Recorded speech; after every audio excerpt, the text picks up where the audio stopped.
I saw this really cute video the other day of a guy unboxing the lunch that his girlfriend had made him, and he was so enthusiastic. He was like, she makes me a turkey sandwich every single day, but I love it. They're the best turkey sandwiches I've ever fucking had. I request them every day. He could not have been more appreciative. And every single one of the top comments were women shitting on him, being like, can't you make your own fucking lunch? Why doesn't she have a ring? Girlfriend, these are wifely duties. And then it's like sparking discourse in the comments of like, women, why are we doing wife things for boyfriends? How do you think you get the ring? In this era of sprinkle, sprinkle, men or wallets, like, we have fucking lost the plot. Because straight up, what do you bring to the table? A relationship is a partnership. You should both be doing things for each other out of like the love and the goodness of your hearts. My boyfriend has chocolate banana bread waiting for him in the fridge. His full stocking and all of his presents are under the tree. And he made me custom stockings for my cats and one for me with our faces on it.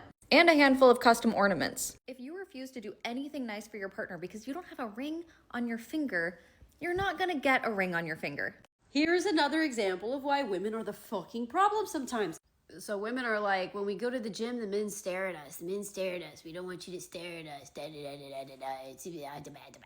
I just watched a video of a woman doing calisthenics and nothing but a crop top and skin-tight booty shorts. And there was 3 men around her, and the entire minute video, none of them looked at her. They didn't give a single fuck what she was doing, okay? And so I noticed it naturally, right? And so I went to the comments, and every fucking female in that comment section is like, but no one looked? Oh, so now you want them to stare at you at the gym? That's a little hypocritical. It doesn't make a lot of sense, does it? No, it doesn't. How about you just go to the gym and everyone there is minding their own fucking business? Like, if people stare, people stare. If they don't, like, whatever, big fucking whoop. People are there to fight their own demons. They're not there to, like, oh my God. Things women blame men for that make absolutely zero sense, part 1. Ugh, I'm so exhausted trying to keep up with the beauty standards that men created.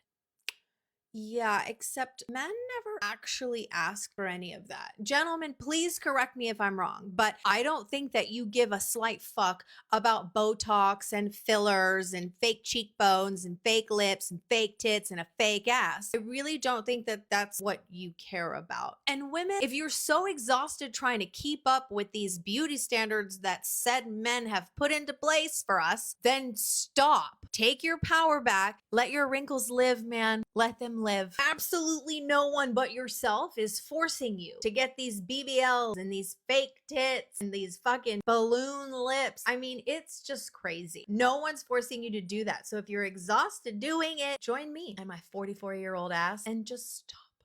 Men never stopped caring about women, but they were taught to stop showing it. There was a time in history where women were actually seen as precious, honorable, worthy of protection. In Christian thought, women were cherished in the eyes of God, and men were called to protect them as part of their moral duty. Simple acts like letting women go first, opening doors, offering a seat. These were all quiet expressions of respect, care, and value. But then feminism, however well-intentioned it was, significantly shifted the narrative. In the fight for equality, we lost something important. We were propelled into systems and workplaces that were never designed around our biological, emotional, or spiritual needs. And at the same time, men became hesitant to show basic forms of courtesy out of the fear of being labeled as misogynistic or offensive. And the result? Women today feel unseen, unappreciated, and quietly disrespected. So what's the solution? It's not about going backwards. It's not about going back to the 1950s. And it's not about denying our independence either. It's about finding a middle ground that protects our autonomy and agency, whilst also honoring our need to be nurtured, cherished, and respected. What does that middle ground look like to you?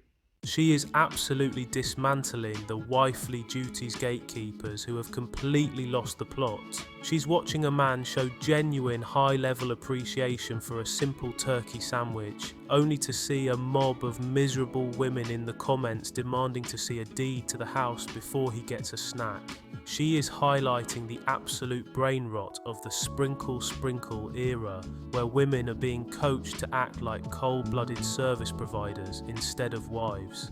She's calling it out for what it is, a total failure to understand how human attraction actually works. She knows that if you treat a relationship like a hostage negotiation where you withhold kindness until you get a contract, you're not going to get a ring, you're going to get a breakup.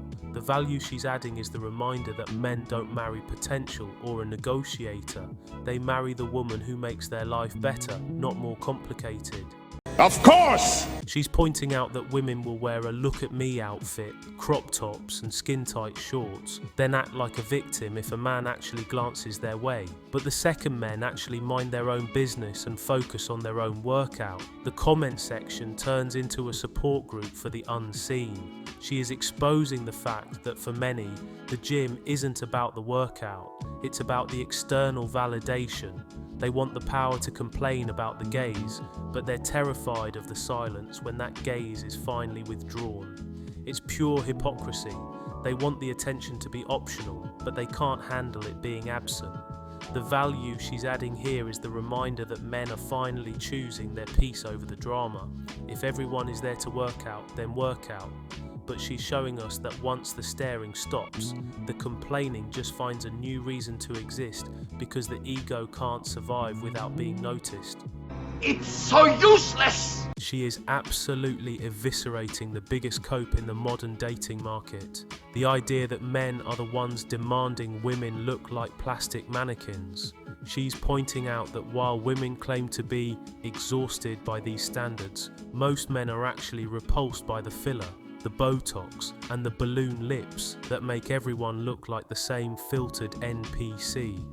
She is exposing the reality that women aren't dressing or injecting themselves for the male gaze. They're doing it to compete with other women in a high-stakes arms race of vanity.